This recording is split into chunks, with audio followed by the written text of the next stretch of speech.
Today, I am joined by Brandon Straka to go through some of the biggest news stories. Brandon, thank you so much for joining me again. Always good to see you. Thank you. So, Brandon is the founder of the Walkaway movement. He's a former Democrat who had his eyes opened, and now he's on a mission to help open the eyes of other people.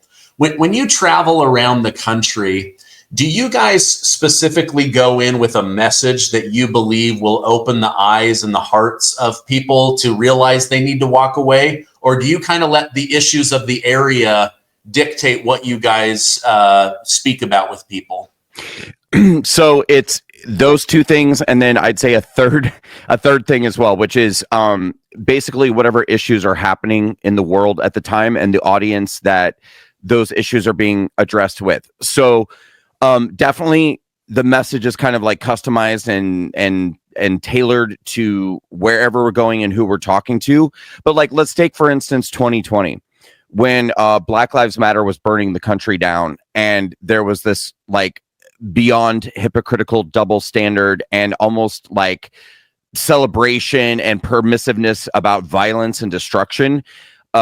Our message and our delivery changed quite a bit, and we definitely became a lot more aggressive, and we became a lot more defiant and confrontational in when we were going into some of these communities and having these conversations, because we didn't really feel like that moment called for this, kind of like soft, delicate approach. It was like we were getting steamrolled by these radical leftists, and we felt that called for an equal and opposite reaction, where we stand toe to toe and say, no, we're not going to let you guys push us around. We're not going to let you guys do this.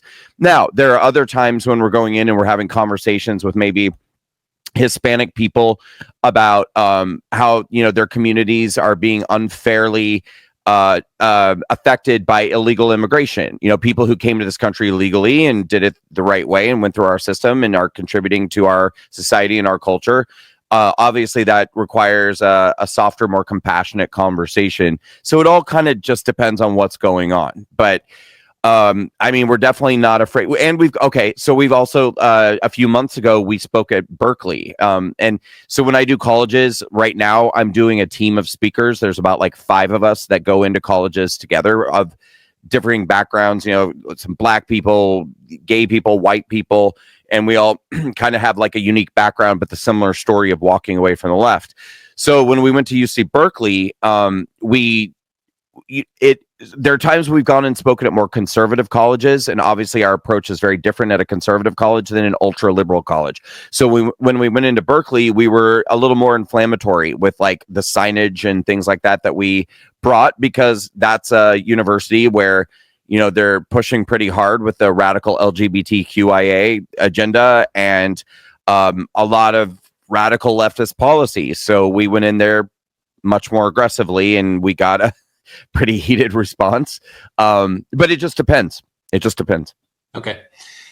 Speaking of California, they've got these horrible fires near Los Angeles, Palisade, Hollywood. Do you see this being something that opens the eyes of a lot of people in California, where they realize, okay, wait a minute, maybe I haven't been very political, maybe I've given a pass to Democrat leadership, but now seeing it on display with not having water, fire hydrants not working, $150 billion in destruction, over 10,000 buildings, I think 15 or 16 people dead at this point. Is that an event that opens people's eyes and they go, wait a minute, we need new leadership? Or what are your thoughts on that? Well, it certainly could be an event that does that. But, a lot of that is dependent on how conservatives, which I consider myself to be, show up and rise to the occasion. I think that's happening, because what I see a lot of right now is finger wagging and scolding and almost like schadenfreude kind of coming from conservatives. And I'm here to tell you, this is not the way to win people over. And it's really important to remember, too. I mean, I believe, and I may have to correct myself here, but I'm pretty sure that Los Angeles may be the county in this country that has the highest Republican voter registration. I mean, it's huge, right? But it's important to remember there's a lot of conservatives in California. Number two, they don't have safe and secure elections in California. So while conservatives are, kind of crossing their arms and going, well, you get what you vote for. Well, a lot of people didn't vote for this. And I don't even think that we even have evidence at this point that, a lot more people may have not voted Democrat than we think, but their elections, I mean, these are some of the least secure elections. They're allowing people to vote without voter registration. They're allowing illegal immigrants to vote in California. So you can't just, turn your back and say, well, you guys voted for this. A lot of people didn't. Besides the fact that even the people who are still voting Democrat in California, certainly you can't take a disaster and say, well, this is what you wanted, because no one said, oh yeah, I want my house to burn down and I want no one to care when it happens. You've got to, for a lot of us, including myself, it takes when things kind of hit home before you start to go like, wait a minute, whoa, like something's really wrong here. Now, I didn't need my house to burn down, but a lot of things started to happen in my own personal and private life that opened my eyes. And I didn't walk away from the Democratic Party and instantly become a Republican. It took me a long time and a lot of my own homework and research before I made that decision. And it wasn't the easiest decision, because I do think that conservatives and Republicans still have a lot of issues, that it's not the greatest party option in the world. And so I guess my point is that, yes, this is absolutely a moment where people are going to start asking questions. But if conservatives are turning their backs on them and judging them and scolding them, it'll be a lost opportunity. And I often say Republicans never miss an opportunity to miss an opportunity. This is an opportunity. So how are we going to rise to the occasion right now and try to extend a hand and convince people to come to our side? Yeah. Oh, I love that you said that. I tell people regularly, I'm a libertarian that votes conservative.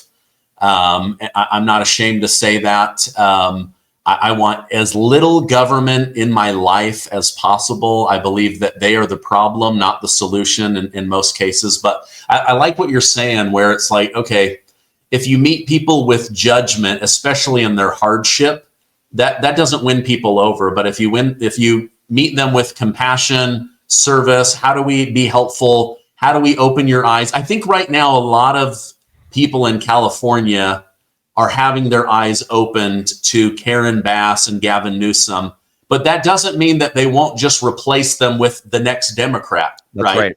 And so we saw that with even Biden and Kamala Harris. It wasn't like, oh, we need to get rid of Biden and just go to Trump. It's like, no, we'll just swap out Kamala Harris right now. She happened to be worse than Biden, and most people saw through that and ended up voting for Trump. But it's really interesting. What are your thoughts on how? Oh, I just forgot his name. Oh, shoot.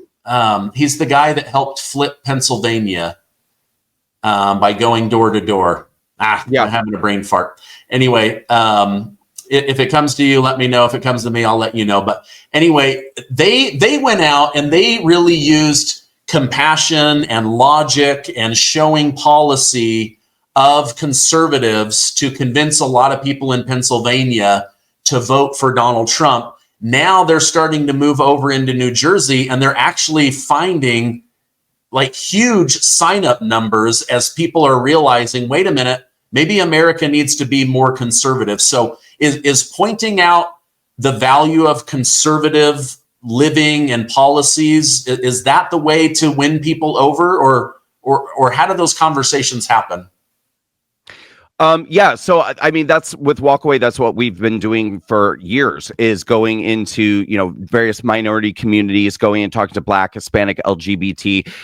And I would say we love straight white people in the Walkaway campaign as well. So, yeah, I mean, I think that the key is to go in there and just have conversations with people and say, it's also important to remember too, that I'm not about pledging my eternal allegiance to any party. I think the Democrats have a tendency to sort of replace almost a God figure with the government. I mean, it becomes a temple of worship to some degree. And it's like this, that's not how you should view your government at all. I mean, Trump is not a god. MAGA is not a religion. Neither is the Democrat Party or any elected official. So, I mean, it should always be the job, I think, of the American people to and keep checking back and taking a pulse check and say, is this still working for us? Is it still going well? We should always question Trump. We should always question the policies that our members of our party are putting forward. But I think that there's an opportunity to go in and talk to people who have been voting Democrat for a long time and say, look, like, is this still serving you? Are these policies serving you? Is this party still serving you?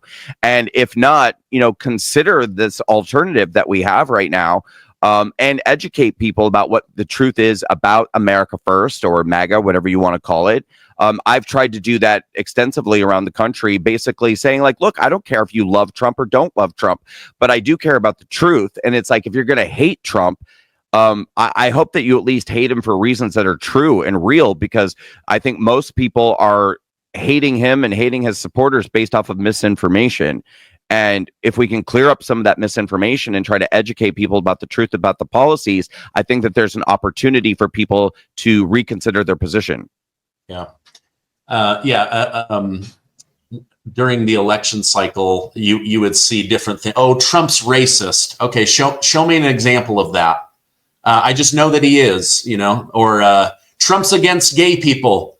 Okay, show me an example, and they can't, right? And so I agree with you. Showing, at least love him or hate him for something based off of the truth. What are your thoughts on many MAGA Republicans right now saying we're willing to help California, but not without leaders in California being held accountable? Do you think that there should be a tie to government aid with removing Gavin Newsom and Karen Bass? As you know, I've been working to rebuild my gut health. I want to tell you guys about one of the ways I've been doing that. It's with Armra colostrum. If you've done any research on colostrum, you know it's incredible for you.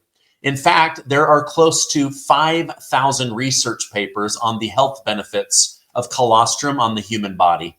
Armra colostrum is bovine colostrum with 400 plus functional nutrients, and it comes in the most bioavailable form. The colostrum helps strengthen immunity and balance your gut microbiome. The standard American diet has jacked up our guts. This is a way to return to a balanced state. Plus, it helps your metabolism, energy, and recovery. One study showed colostrum has been shown to improve fitness endurance by 20% and decrease recovery time by over 50% from intense exercise. Again, Armra colostrum has 400 plus functional nutrients. Now, we've worked out a special offer for my audience. Receive 15% off your first order. Go to tryarmra.com/Gardner and enter Gardner for 15% off. Again, that's tryarmra.com/Gardner. Go check it out today. Possibly. I mean, I think that, if these two people have led this that state so far off track, and, with Karen Bass not even being in the country, one of the most disturbing things I think I saw too was when she was being grilled by, I don't remember if it was an AP reporter or someone from, it doesn't matter, but, and she just froze solid. I mean, literally had no answers whatsoever. I mean, nothing. I mean, couldn't even come up with a generic answer for, what are you going to do? And do you owe these people an apology? And what about slashing the budget? And, et cetera. I mean, look, I think that there's an opportunity right now for, we've got a week before Trump takes office. But I think actually it's a great opportunity for Trump to get in there, provide some aid, show the people of California that their own local elected officials failed them, but that the America First movement is not going to fail them. And I hope that that's the road that we're going to take, actually. To me, I think it's a better message, and I think it's a lot more beneficial. Okay. Right now, as you and I talk, Pete Hegseth, Trump's pick for the Secretary of Defense at the DOD and the Pentagon, he's being grilled by members of Congress. Do you do you have any opinion on him leading the military? Do you just think that, Trump probably did his homework on who he thought would be good for trying to end these crazy, endless wars, these, the military industrial complex just profits off of these wars. But is America really better off? Are we safer? Are we stronger? Any thoughts on Pete Hegseth? Yeah, I have thoughts on Pete Hegseth. I'll say that I'll be honest with you and say I'm probably not the most qualified person to sit here and say, like, is he prepared or the best person to lead our military. However, I will say I know Pete Hegseth personally, and I've known him for years, and I can tell you, okay. So if you look at like what I just went through for the last 4 years with January 6th and before January 6th, I was pretty almost like sort of universally embraced by the conservative movement before there was any scandal or controversy, which I maintain was completely bogus, manufactured and untrue. I did not commit a crime on January 6th. I wasn't even in the Capitol. I was out on the grounds, but we don't have to get into that. But the point is that when it became, I'd say, controversial for some people to associate with me, a lot of people went quiet, after January 6th. But Pete Hegseth continued to try to support me in any way that he could. He continued to take my phone calls and my text messages and tried to, help me maintain relationships with other people. I'll kind of leave it at that. At a time when some of those relationships were kind of struggling. And I look at that, and to me, that shows, I think, great strength of character and loyalty and courage and bravery, because there was no advantage for him to continue to relate with me and support me and to have my back. And that means a lot to me. That to me speaks, like, if I'm to look around at, somebody who might be perhaps more qualified on paper or have more experience that did not demonstrate courage, but somebody who did demonstrate courage, who maybe at this point hasn't fully proven themselves, I don't know. I'm going to award a lot of points to the person who was brave and courageous and had integrity and did the right thing. And those qualities are really important to me. Now, again, I'll say, does that mean they're the most qualified person? Not necessarily, but I don't know that he isn't either. I don't know enough about his qualifications. Obviously, Donald Trump saw something in him. There must be a reason for that. And I know him to be a stand-up guy. So that means a lot to me. I mean, one of these ideas in the military is, do you trust the guy at your six, right? The guy that has your back. And it sounds like, you learned through personal experience over multiple years that this is someone that would have your back. So only time will tell. We'll see. They're grilling him pretty hard right now on up in the Capitol. This is a topic that I assume you're not an expert. I certainly am not an expert, but it has me agitated. According to Fox News, Dana Perino and also Jesse Waters, President Trump is about to inherit a possible spike in Medicare costs. I guess without divulging to the American public, Biden, the White House, Democrats reallocated money from the Medicare trust over to the Electric Vehicle Credit Trust so that they could try to push electric vehicles down Americans' throats. Now, senior citizens are possibly going to pay the cost. Should this thing be illegal? I mean, why is this able to be done in the dark of night? Like, I know a lot of people on Medicare, and, their lives have gotten their budgets have gotten very tight. And yet here's Biden cramming electric vehicles down people's throat with basically what I consider stolen money. Yep. Well, and where is AOC? Where is Elizabeth Warren? Where's Bernie Sanders? Where are all these people who are 24 hours a day crying, oh, Trump, the Republicans want to slash Medicare. The Republicans are going to take your Medicare away. They're going to, I mean, so at your point, in the dark of night, this is what the Democrats are doing it. And for one of the most preposterous and ridiculous reasons that you can imagine. I mean, look, I'm sure people have differing opinions about electric vehicles. And I know not all electric vehicles are the same. I know a lot of people who have Teslas who love them. Great. I can tell you I had what could only be described as an absolute nightmare experience about 6 months ago or so, when my flight was canceled from New York to DC. I had to be in DC the next morning for an event. Like, I had no choice. I had to rent a car and drive in the middle of the night. And the only car that was available due to all the flight cancellations, they had one car left, and it was an electric car. Stupid me. I said, okay, that's fine. I mean, I don't care. It's not what I would choose, but I'm sure it's not that big a deal. Oh, it was a really big deal. Really? No, I'm not kidding. It was. So I got about halfway to DC, and my battery was down to like 30%. I had never had any experience with an electric car before. So I just assumed that you could pull into just about any gas station and plug in. I just thought, but no, I mean, these are special charging stations. And so I start, like searching on my map, charging stations. Some of these charging stations were at closest like 15 minutes away. Most of them were 25, 30 minutes away. And I'm like, oh my God, this is like an emergency.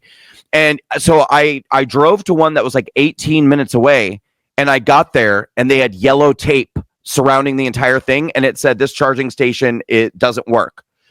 And so then I had to drive.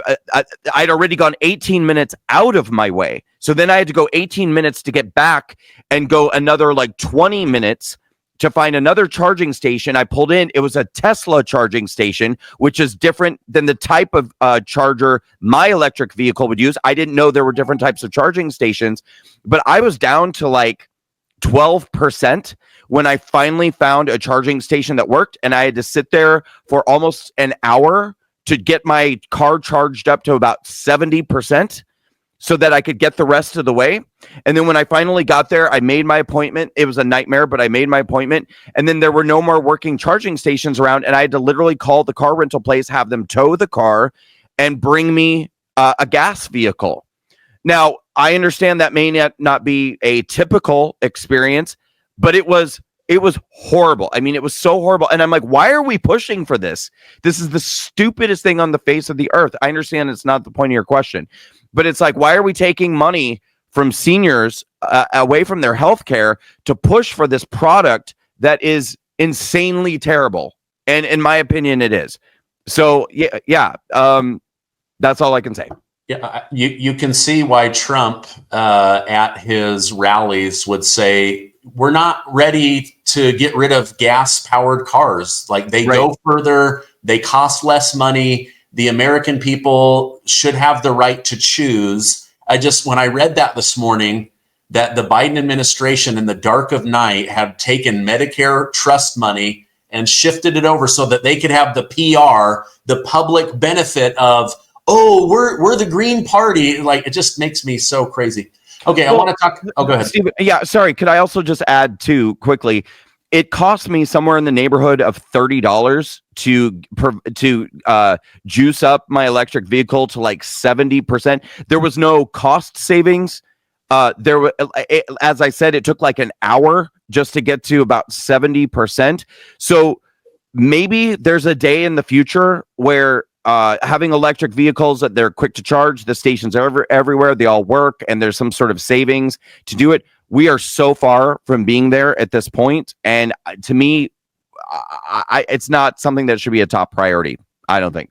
Yeah, no. I mean, I have a neighbor. He has 2 Teslas, no gas car. He's a lawyer. He drives to the office where he's put in an electric charger. He's got 2 of them at his house. Like, city living makes sense. Trying to go anywhere. Like, I already have performance anxiety as a man. I don't need range anxiety as a man on top of it, right? That's right. I need peace in my life, not more stress. That's right. Okay, switching over to the January 6th topic, which just totally ensnared you and tried to ruin your life. I'm so grateful that you had the strength to endure everything. But U.S. Attorney Matthew Graves, who oversaw most of this and has now stepped down, is pushing for Donald Trump to not release any of the J6 people. He says not one of them deserve to be pardoned. And in fact, the DOJ and the FBI should continue to seek every single J6 person out and charge them. What are your thoughts on that? And what do you think Donald Trump will do?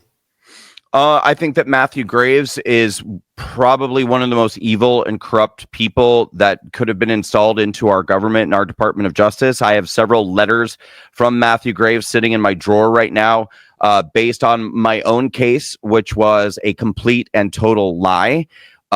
I never entered the Capitol on January 6th. I didn't engage in any violence, vandalism, theft, or destruction, and I did not witness anybody. Nobody was rioting on the side of the building that I was on. I was on the east side of the building. Nobody was breaking anything. But I stood outside for 8 minutes and shot a video, and I uploaded that video to Twitter. And Matthew Graves ordered me to be raided by the FBI, thrown in jail, and charged with multiple felony charges, which ultimately led to me taking a misdemeanor plea deal, which was unbelievably false and corrupt. They accused me of things I did not do. They accused me of things I did not say. So first of all, Matthew Graves has also said, well, more than 400 January 6 people were recommended for charges, but the DOJ decided not to charge them because they were outside the building. Well, that's called malicious and selective prosecution. I mean, I was outside of the building, but you chose to prosecute me, and you chose to lie to create details to give you some sort of ridiculous justification to charge me in the first place. I also know a handful of other people who were outside the building who have been charged, and they all seem to have something in common. They were either elected officials or public media figures of some kind. So they handpicked people to punish, people with voices or some sort of political position or power, to go after. And my opinion is that Matthew Graves, he needs to be raided by the FBI. He needs to be thrown in jail, and he needs to face prosecution for what he has done to so many innocent people in this country.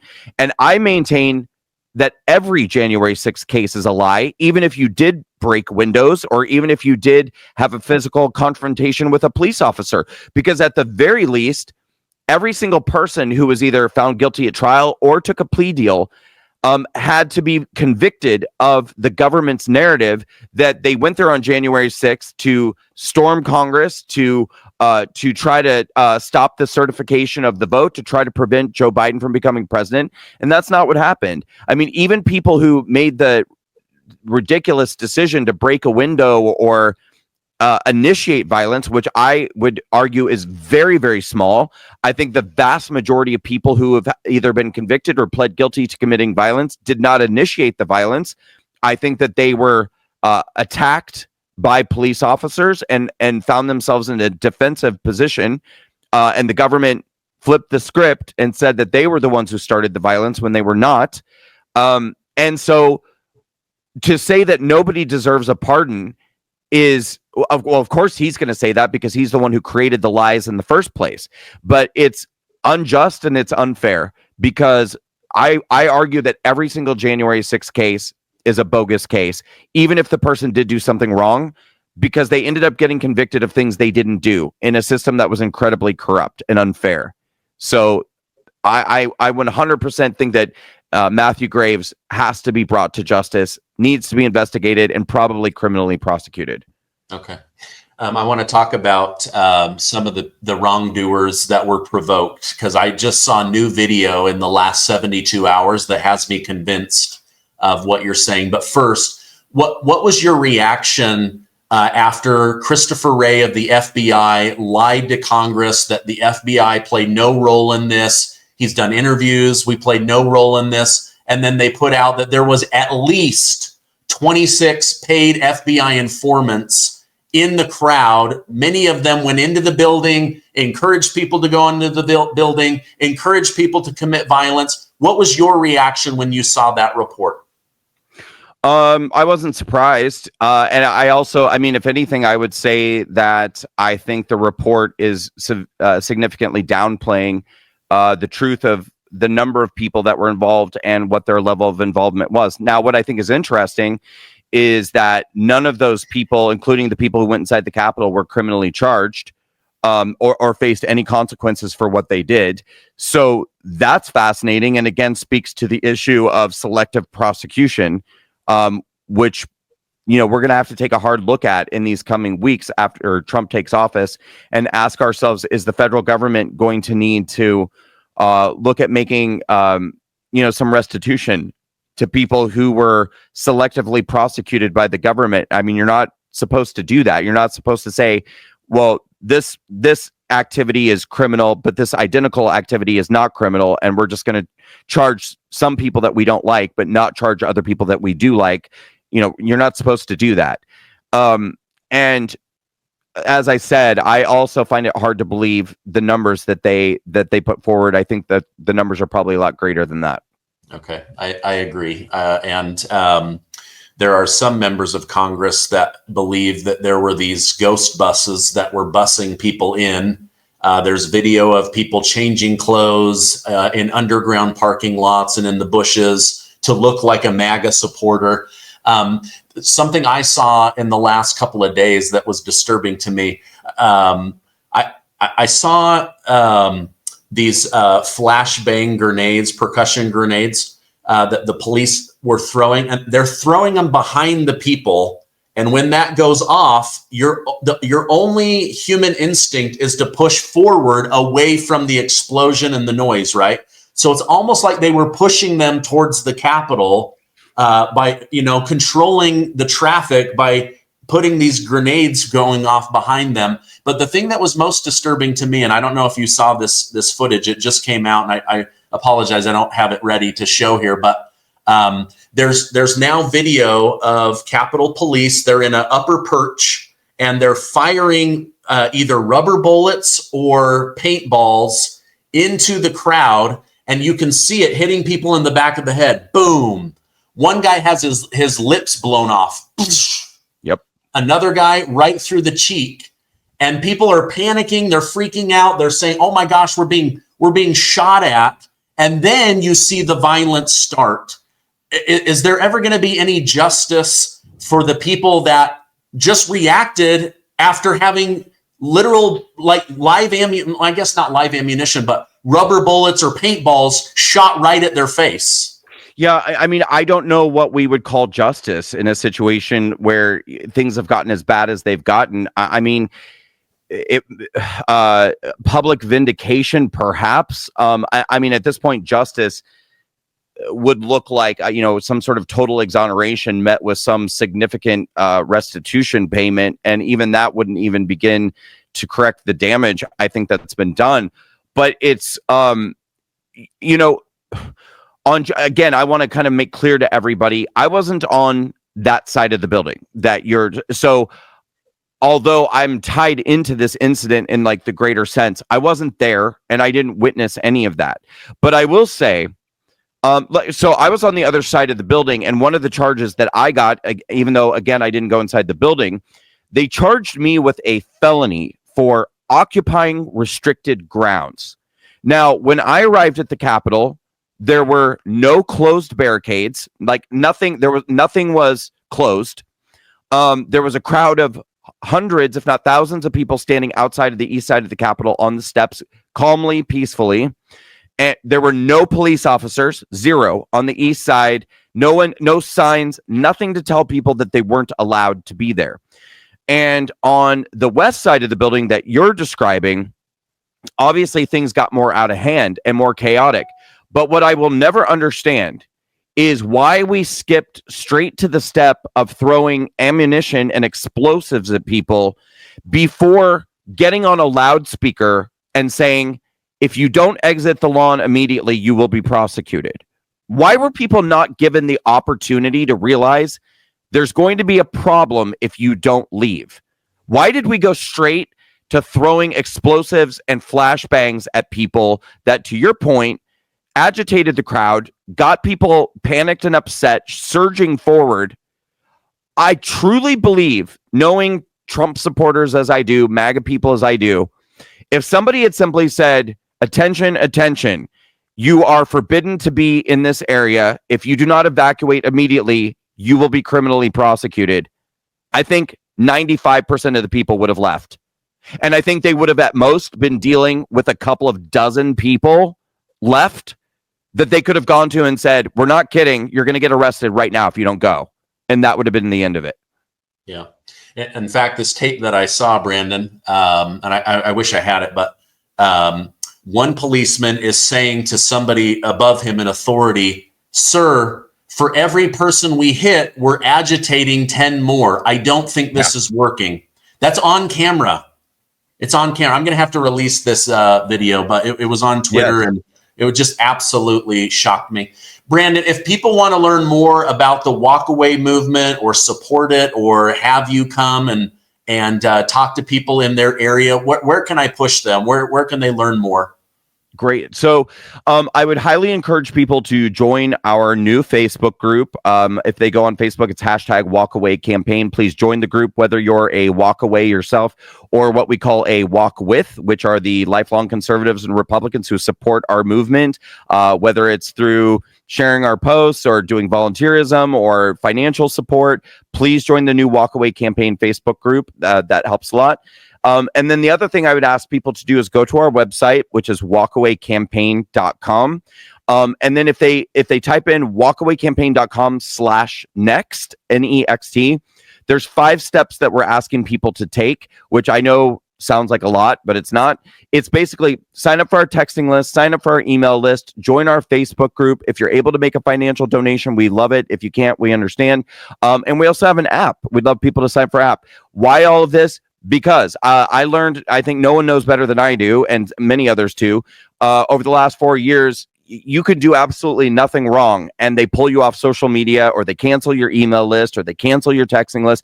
It's better to have people, if we can't email you, we need to be able to text you. If we can't text you, we need to be able to reach you on social media. So just take 5 minutes, sign up for everything, and then that's the best way we'll be able to keep in touch with you no matter what happens going forward. Okay, I'm going to put direct links to that. And I just remembered the guy that helped with Pennsylvania and now New Jersey, Scott Pressler. Took me 20 minutes for my brain to remember that, but I wanted to say that. Brandon, thank you so much for coming on, for everything you do. I know that you are traveling the country, whether it's by plane or electric car, getting your message out to help more people walk with those that are leaving the party or walk away and feel like they have a place to come. So thank you so much, and I hope you have a great rest of your day.